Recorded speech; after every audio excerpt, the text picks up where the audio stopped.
Hey, what's up? This your boy Big Man. You already know what it is, man. So let's get right to it.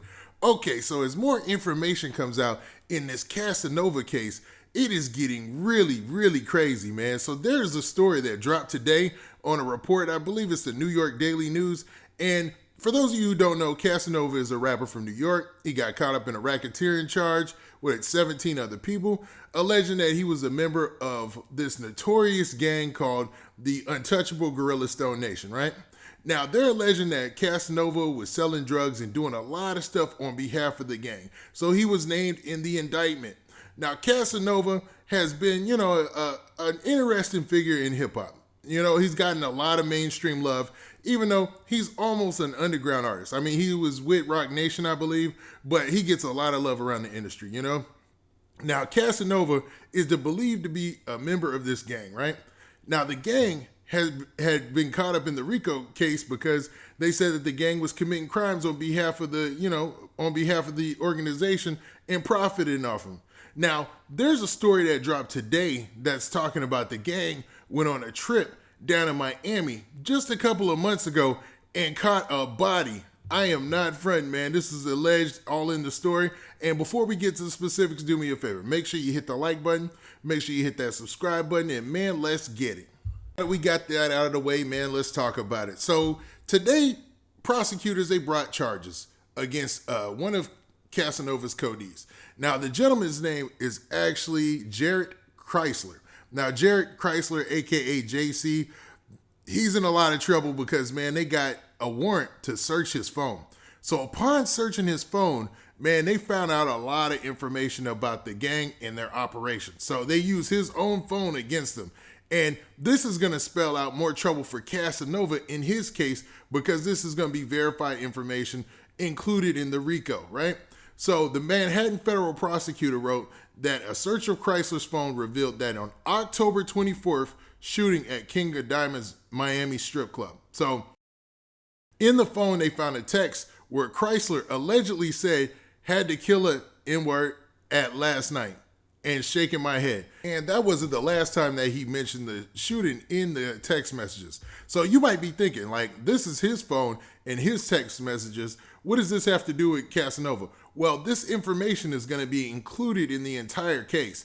And based on the later text messages, they're alleging that he committed this shooting and committed this murder on behalf of Casanova, allegedly, man. So, bang, this is what they're saying happened. They're saying that a showdown began between Casanova and somebody else because he was taking a picture and flashing a gang sign.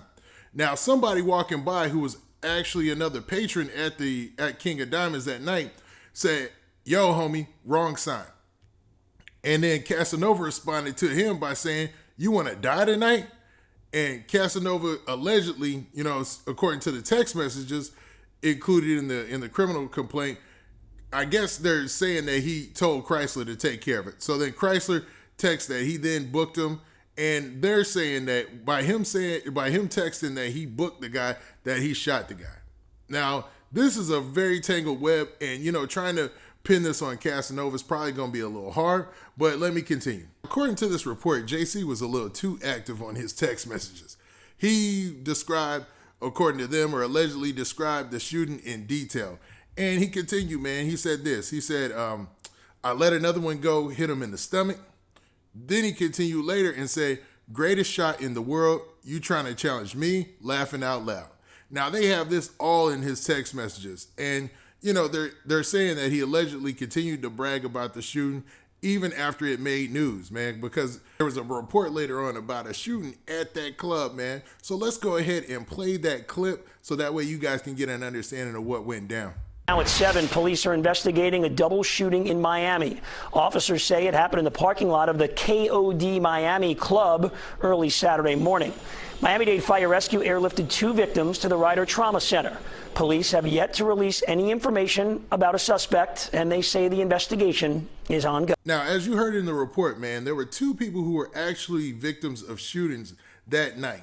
And it looks like, based on what they have from JC's phone, they're trying to say that he definitely took part in that or was bragging about taking part in it just based on the language alone. Now, from that report, you can tell that they had no suspects or anybody in mind, and you still don't know if they even knew or had any suspects had they not gotten JC's phone and been able to get the details that they have today. And they definitely had no idea of knowing that a famous rapper was probably linked or closely linked to the alleged shooter.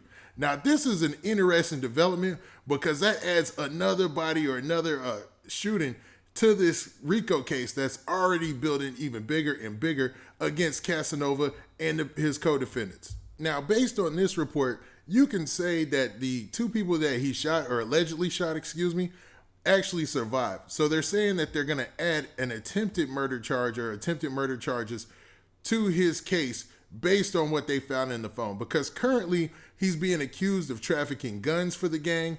And, now he's going to have to, face these additional charges. Now, for Casanova, this makes it even harder because he's still trying to fight his case to get bail. He's had different bail proposals. One of the bail packages was like $1.5 million, and he's still been getting rejected. So for some reason, they're trying to make sure that they keep Casanova locked up. And you know that he would rather fight this case from home as opposed to fighting it from behind bars. But the last bail package that he submitted, or his attorney submitted, looks like it was actually $2.5 million. So he's trying his best to get home, but it's making things even more complicated because right now he's staring at a sentence of a minimum of 15 years. And Casanova, I believe he's in his 30s, so man, that would kill his rap career pretty much, man. And what he's trying to do is trying his best to distance himself, it looks like, from all the activities that they're alleging. Now, he hasn't publicly done that, but it looks like his attorney is trying to make sure that he can, build some type of room or show that he was an upstanding citizen as opposed to all the criminal activities that they're saying he took a part of in this RICO. Because the stuff that they're saying that he took a part of is, man, it's minuscule compared to a lot of his other co-defendants. So, I understand what's going on here as far as him wanting to be free and still be loyal, but man, it ain't looking too good. And on top of everything, man, within Chrysler's phone, aka JC, they found a hierarchy of the gang, allegedly, man. So they got the whole hierarchy of how the gang is structured or whatnot, according to this report right here. And it keeps continuing to give up more information. So it continues with this in the report. It says, the Gorilla Stone bust has revealed an elaborate hierarchy. Chrysler's phone had an image listing the chain of command of Gorilla Stone's Florida lineup. Prosecutors wrote, Chrysler was the high or second in command, ahead of other positions like most trusted advisor, educated individuals, and top businessman's paper show. Now, this is crazy. So they're saying they got images and the hierarchy all within this phone. This phone is like giving up all the goods, man, allegedly. Now, the Gorilla Stone is still allegedly run from behind bars by a founder by the name of Dick Wolf. We talked about him in another video, and currently he's serving 50 years to life for allegedly shooting somebody in point blank range. But Casanova, Chrysler, and other folks, man, have all pled not guilty, is how they end this report. So basically, Casanova pled not guilty. He's alleging he didn't do anything criminally, for support of any type of gang or any street organization. And it looks like he's going to fight this out. But man, that phone is, man, that's a bomb right there. I don't know. What do you guys think? Do you think all this information that's coming out really has nothing to do with Casanova? Because you can't definitely say that Casanova told somebody to shoot somebody on his behalf. Or is that phone just broke the case down even more, and it looks like your boy Cass is going to be doing a whole lot of time. Now, with that, this has been your boy Big Man. Please hit that like button. Please hit that subscribe button. And make sure you hit that notification bell so you get a notification every time I drop this hot content. And we out of here. Peace.